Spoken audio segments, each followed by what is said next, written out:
Probability में एक important concept देखते हैं, है ना, बेयस थ्योरम। तो बेयस थ्योरम का नाम जो है वो कैसे पड़ा कि एक इंग्लिश मैथमेटिशियन थे, है ना, इंग्लिश मैथमेटिशियन, उन्होंने सबसे पहले, है ना, इस थ्योरम को एक्सप्लेन किया।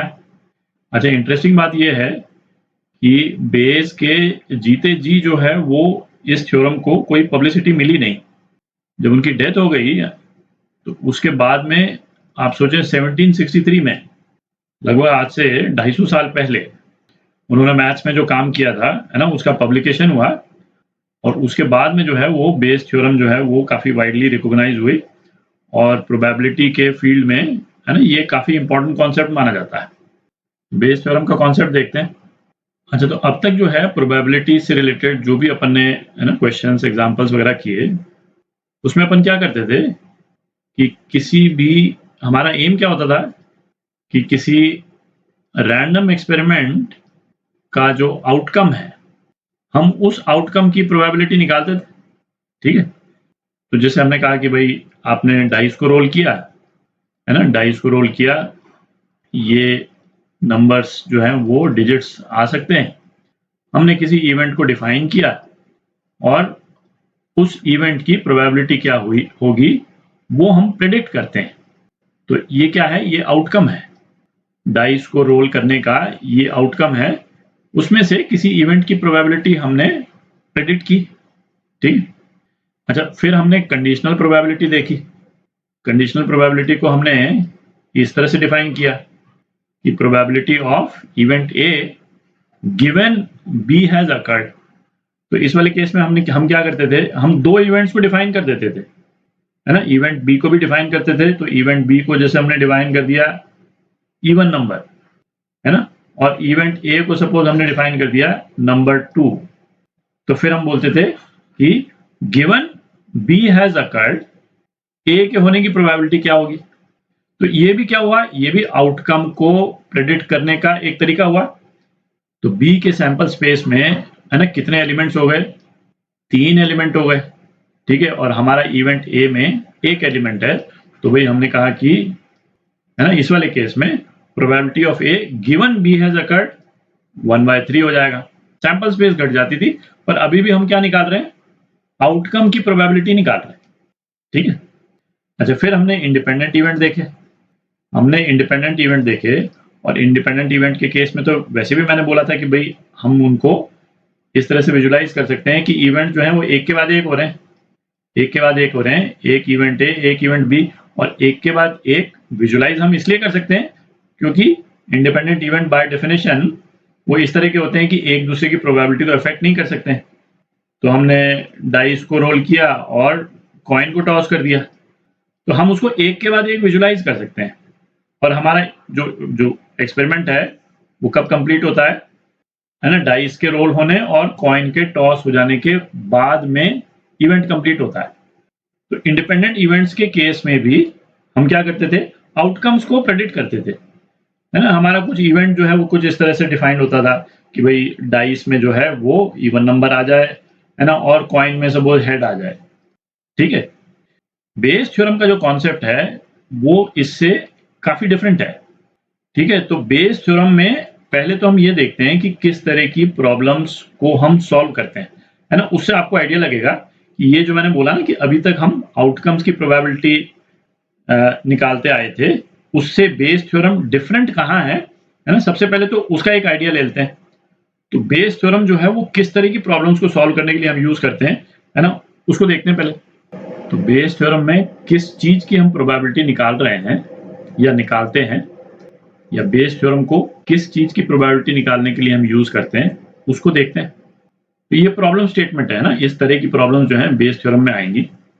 जैसे क्या, probability of a vaccinated person getting sick, है ना, वो कुछ दे रखी है, और probability of non vaccinated person getting sick वो कुछ दे रखी है।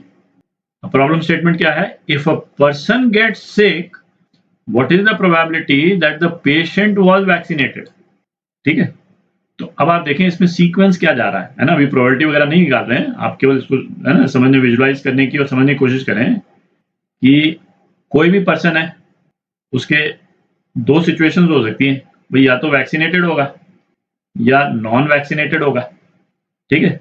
अच्छा, इसकी कोई प्रोबेबिलिटी दे रखी है अपने को, प्रोबेबिलिटी ऑफ वैक्सीनेटेड और प्रोबेबिलिटी ऑफ नॉट वैक्सीनेटेड, ये ए और बी जो अपने को दे रखा है, ठीक है। अब क्या, वैक्सीनेटेड पर्सन भी सिक हो सकता है ना, और वैक्सीनेटेड पर्सन वेल भी रह सकता है, ठीक है। अच्छा, नॉन वैक्सीनेटेड पर्सन भी सिक हो सकता है और नॉन वैक्सीनेटेड पर्सन वेल भी हो सकता है या वेल रह सकता है, ठीक है, मतलब सिक ना हो। अच्छा, इनकी भी प्रोबेबिलिटीज अलग अलग है, P1, P2, P3, P4, ठीक है। यहां तक तो ट्री ठीक है?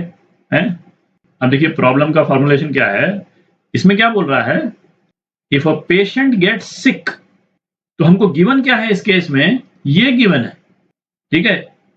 बेसिकली पेशेंट गेट सिक मतलब इन दोनों का एडिशन गिवन है, ठीक है। If the patient get sick, तो आपको क्या पता करना है, what is the probability that patient was vaccinated. तो हमको प्रोबेबिलिटी किसकी पता करनी है, पीछे जाना है। आउटकम हमको दिया हुआ है, हमको पीछे जाना है और हमको ये पता करना है कि ये वैक्सीनेटेड, इसकी प्रोबेबिलिटी क्या है ना, मतलब ये चीज पता करनी है अपने को।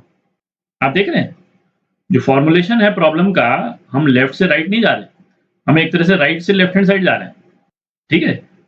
एक और एग्जांपल देखते हैं। अच्छा, ये देखिए, ये एक और तरह का है ना प्रॉब्लम स्टेटमेंट है ना। इस तरह की प्रॉब्लम्स हम बेस थ्योरम यूज करके सॉल्व करते हैं। बिल्कुल सिमिलर चीज है। क्या दे रखा है, probability of an expert shooter hitting the target, वो कुछ दे रखा है ना, जो शूटर एक्सपर्ट होगा उसकी प्रोबेबिलिटी कुछ होगी टारगेट को हिट करने की, है ना, गन से शूट करता है। अच्छा, probability of a novice shooter, मतलब नौसिखिया, है ना, novice shooter hitting the target, ये कुछ और दूसरी प्रोबेबिलिटी होगी ऑब्वियसली। अच्छा, अब क्या, if a shot is fired from a group which has x expert shooters and y novice shooters, है ना, हमको नहीं मालूम है कि एक्सपर्ट ने शूट किया या नोविस ने शूट किया, हमको एक मालूम है कि एक ग्रुप में से, है ना, सपोज इतने एक्सपर्ट्स हैं, इतने नोविसेस हैं और किसी एक जने ने फायर किया, है ना, ये हमको मालूम है। अच्छा, और फायर करके क्या हुआ कि टारगेट जो है वो हिट हो गया, ठीक है, ये हमको गिवन है, ये आउटकम है और ये गिवन है ना, टारगेट हिट हो गया। What is the probability that the shot was fired by an expert shooter. आप देख रहे हैं, जैसे इसका यदि हम ट्री बनाएंगे तो अगेन जैसे क्या होगा, सबसे पहले तो कि एक्सपर्ट शूटर है और नोविस शूटर है, ठीक है।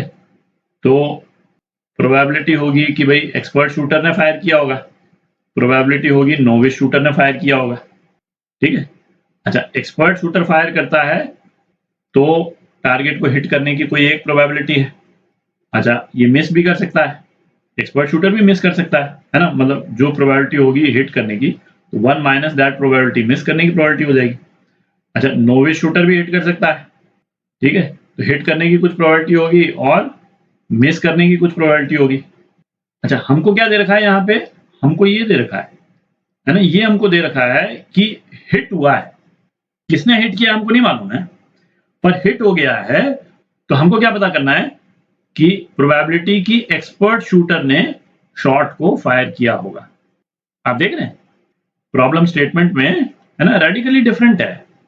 तो तो अब अपन देखते हैं, है ना, इस तरह की प्रॉब्लम्स को जो है बेस थ्योरम में हम कैसे सॉल्व करते हैं, ठीक है।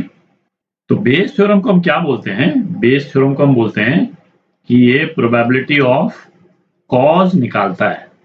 अभी तक अपन क्या निकाल रहे थे, प्रोबेबिलिटी ऑफ आउटकम्स निकाल रहे थे अपन, है ना, फाइनल रिजल्ट आउटकम, उसकी प्रोबेबिलिटी निकाल रहे थे। बेस थ्योरम में हम क्या निकालते हैं, कॉज की प्रोबेबिलिटी निकालते हैं। गिवन की एक इवेंट हो गया है, जैसे इस केस में टारगेट को हमने हिट कर दिया, तो उसका कॉज क्या था, है ना, कॉज या तो एक्सपर्ट शूटर था या नोविस शूटर था, उस कॉज की प्रोबेबिलिटी निकालते हैं, ठीक है। तो हम क्या बोलते हैं, Bayes theorem gives the probability of cause. तो अब ऐसा करते हैं, बेस थ्योरम का स्टेटमेंट देखते हैं और फिर उस स्टेटमेंट को डिराइव भी करेंगे और उसको समझेंगे कि उस स्टेटमेंट का इम्प्लीकेशन क्या है। इसी एग्जांपल को यूज करेंगे अपन, ठीक है। तो बेस थ्योरम का जो स्टेटमेंट है ना, वो ये है बेस थ्योरम का स्टेटमेंट। अच्छा, इसमें जो जितने वेरिएबल्स जो दे रखे हैं, है ना, हम इन वेरिएबल्स से तो फैमिलियर हैं, पर इस स्टेटमेंट को इंटरप्रेट करना स्ट्रेट फॉरवर्ड नहीं है है ना, दिख ही रहा है। मतलब पी ए जो है probability of event A, P B probability of event B. अच्छा, पी ए बाय बी क्या होता है ये भी अपने को मालूम है ना, probability of A given B has occurred. और ये रिवर्स में लिखा हुआ अपन ने, है ना, सेम इवेंट्स के लिए probability of be given A has occurred. तो बेस थ्योरम को इस स्टेटमेंट को देख करके सीधा इंटरप्रेट करना तो ऑब्वियसली मुश्किल है, ठीक है। तो ऐसा करते हैं, ये जो प्रॉब्लम स्टेटमेंट है इसका डायग्राम मैं एक बार दोबारा बनाता हूँ, है ना, इसका जो ट्री डायग्राम है दोबारा बनाते हैं और फिर उसके बाद में बेस थ्योरम किस तरह से अप्लाई होगी, है ना, उसको देखते हैं एक बार। तो पहला पॉइंट क्या है कि हमने शूटर को सेलेक्ट किया, तो एक्सपर्ट शूटर और नोविस शूटर, है ना, कोई भी इसकी प्रोबेबिलिटी होगी अभी बहुत ज़्यादा रेलेवेंट नहीं है। एक्सपर्ट शूटर और नोविस शूटर को चूज करने की प्रोबेबिलिटी होगी, है ना, ऑब्वियसली। और वो किस पे डिपेंड करेगी कि एक्सपर्ट शूटर्स कितने हैं, नोविस शूटर्स कितने हैं, क्योंकि रैंडमली इसी ग्रुप में से किसी ने फायर किया है। अच्छा, एक्सपर्ट शूटर के हिट करने के चांसेस, एक्सपर्ट शूटर के मिस करने के चांसेस, है ना, नोविस शूटर के हिट करने के चांसेस और नोविस शूटर के मिस करने के चांसेस, ठीक है। ये ट्री बनाया था अपन ने। अच्छा, अब इस ट्री डायग्राम में प्रोबेबिलिटीज लिखते हैं। तो सपोज प्रोबेबिलिटी कि एक्सपर्ट शूटर ने शॉट फायर किया है, सपोज वो पीई है, ठीक है। और इस वाले केस में पीई क्या हो जाएगी, यदि मैं लिखूं आपको विजुलाइज करने के लिए, x upon x plus y हो जाएगी, ठीक है। यदि 6 लोग हैं और 6 में से 2 एक्सपर्ट शूटर हैं तो p जो है वो कितना हो जाएगा, 1/3 हो जाएगा, 2/6, ठीक। अच्छा, प्रोबेबिलिटी कि नोविस शूटर ने शॉट फायर किया, ये हो जाएगा, ठीक। अच्छा, अब इस वाली ब्रांच को देखें। ये वाली ब्रांच बेसिकली क्या है, ये वाली ब्रांच है कि probability of a hit given expert shooter ने फायर किया, ठीक है। और ये वाली ब्रांच जो है वो क्या है, probability of a miss given expert shooter ने फायर किया। ये वाली ब्रांच क्या है, probability of a hit given novice shooter ने फायर किया, नौसिखिया ने फायर किया। और ये है probability of a miss given novice shooter ने फायर किया, ठीक है। तो जो हिट की जो प्रोबेबिलिटीज हैं, ठीक है, वो कौन कौन सी हो गई, तो ये हो गई प्रोबेबिलिटी की एक्सपर्ट शूटर ने फायर किया इनटू प्रोबेबिलिटी की टारगेट हिट होगा गिवन एक्सपर्ट शूटर ने फायर किया। हिट की एक प्रोबेबिलिटी तो ये हो गई और दूसरी कौन सी हो गई, ये वाली हो गई। दो तरह से हिट्स आ रहे हैं ना, नोविस भी हिट तो कर ही सकता है, प्रोबेबिलिटी कम होगी बट हिट तो कर ही सकता है। तो ये क्या है, प्रोबेबिलिटी की नोविस शूटर ने फायर किया into probability of a hit यदि नोविस शूटर ने फायर किया given novice shooter has fired, ठीक है। तो प्रोबेबिलिटी कि टारगेट हिट होगा, ठीक है, प्रोबेबिलिटी की टारगेट हिट होगा, ये क्या हो जाएगा, इन दोनों का एडिशन हो जाएगा, इस प्रोबेबिलिटी का और इस प्रोबेबिलिटी का एडिशन हो जाएगा, ठीक है। तो अब अपन देखते हैं ये जो बेस थ्योरम जो अपन ने लिखा है, इसको यदि इस वाले प्रॉब्लम स्टेटमेंट के लिए अपन लिखेंगे तो बेसिकली क्या लिखेंगे, प्रोबेबिलिटी कि एक्स, मैं लैंग्वेज में लिख रहा हूं ताकि अपने को समझ रहे, है ना, probability that expert shooter fired, ठीक है, यही तो पूछा है अपने से। Find the probability that the shot was fired by the expert shooter. Expert shooter fired given, और गिवन क्या है अपने को, गिवन टारगेट इज हिट, ठीक है, क्योंकि अपने को क्या दे रखा है कि विच हिट्स द टारगेट, है ना, शॉट फायर हुआ जिसने टारगेट को हिट किया।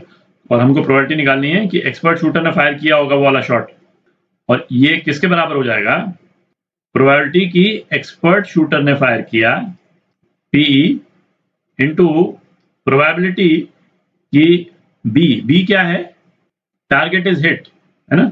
तो प्रोबेबिलिटी कि ये हिट होगा गिवन एक्सपर्ट शूटर ने फायर किया, जो बेसिकली जो ये वाला जो पोर्शन है यही है, ये दिख रहा है। और अपॉन डिनोमिनेटर में क्या है, प्रोबेबिलिटी ऑफ हिट, है ना, बी क्या है, बेसिकली प्रोबेबिलिटी ऑफ हिट, ठीक है।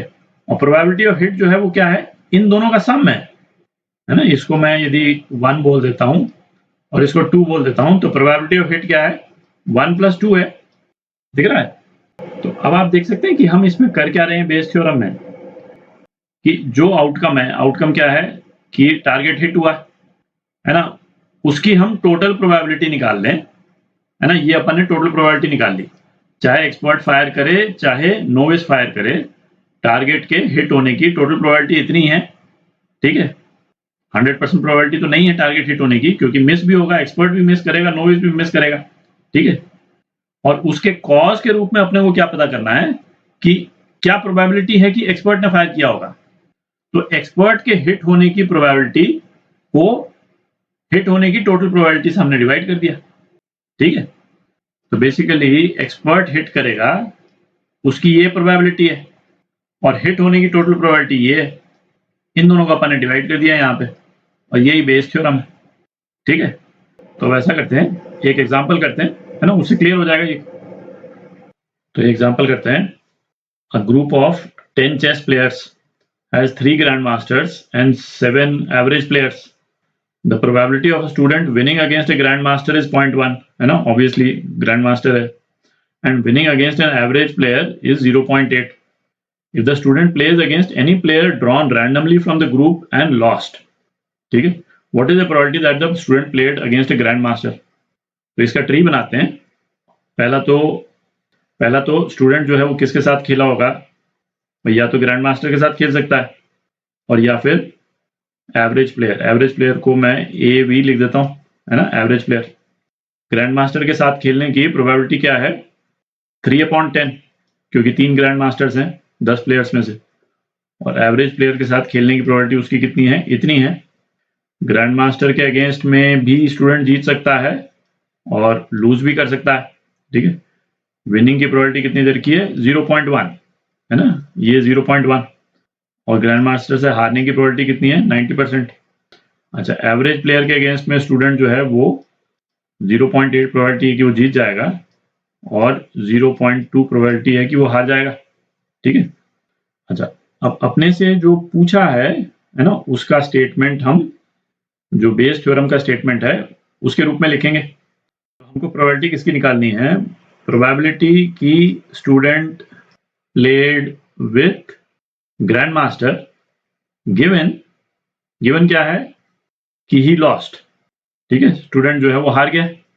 अच्छा, अब ये किसके बराबर है, प्रोबेबिलिटी की ग्रैंड मास्टर प्लेड, ठीक है। मास्टर प्लेड की प्रोबेबिलिटी क्या है, ये 3/10 into probability of losing given grand master played, ठीक है।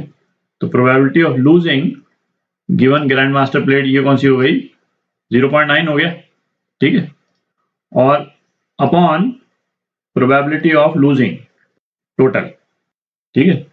तो स्टूडेंट जो है वो 2 केसेस में लूज कर रहा है, ग्रैंड मास्टर के साथ में खेल करके लूज कर रहा है, और नॉर्मल प्लेयर के साथ में भी खेल करके, एवरेज प्लेयर के साथ में खेल के भी लूज कर रहा है, ठीक है। तो अब इसको मैथमेटिकली अपन लिखते हैं, तो ये क्या हो जाएगा, पहले प्रोबेबिलिटी ऑफ लूजिंग लिखते हैं अपन, ठीक है। प्रोबेबिलिटी ऑफ लूजिंग क्या हो गया, एक तो इस वाली ब्रांच में वो लूज कर रहा है, और एक इस वाली ब्रांच में लूज कर रहा है, ठीक है। तो ऊपर वाली ब्रांच की प्रोबेबिलिटी अपन लिखें तो 3/10 इंटू 0.9 प्लस ये नीचे वाली ब्रांच 7/10 इंटू 0.2, ये हो गया टोटल प्रोबेबिलिटी ऑफ लूजिंग, ठीक है। इसमें से वो वाला केस जिसमें वो ग्रैंड मास्टर के साथ में खेल करके हारा, है ना, ये ऊपर आ जाएगा न्यूमरेटर में। तो प्रोबेबिलिटी की grand master played 3/10 into probability of losing, है ना। बेसिकली ये वाला जो पोर्शन है, ये वाला पोर्शन ये ऊपर आ गया। इसको हम सॉल्व कर लेते हैं, तो क्या आ जाएगा, तो ये कितना आ गया, 27/41। तो ये 27/41 जो आया है, ये क्या आया अपने पास में, कि यदि वो स्टूडेंट चेस खेलता है और हार जाता है, तो ये प्रोबेबिलिटी है कि वो ग्रैंड मास्टर के साथ में खेला होगा, ठीक है। तो अगले कुछ वीडियोस में, है ना, कुछ और एग्जांपल देखेंगे, उससे और क्लियर हो जाएगा ये कॉन्सेप्ट।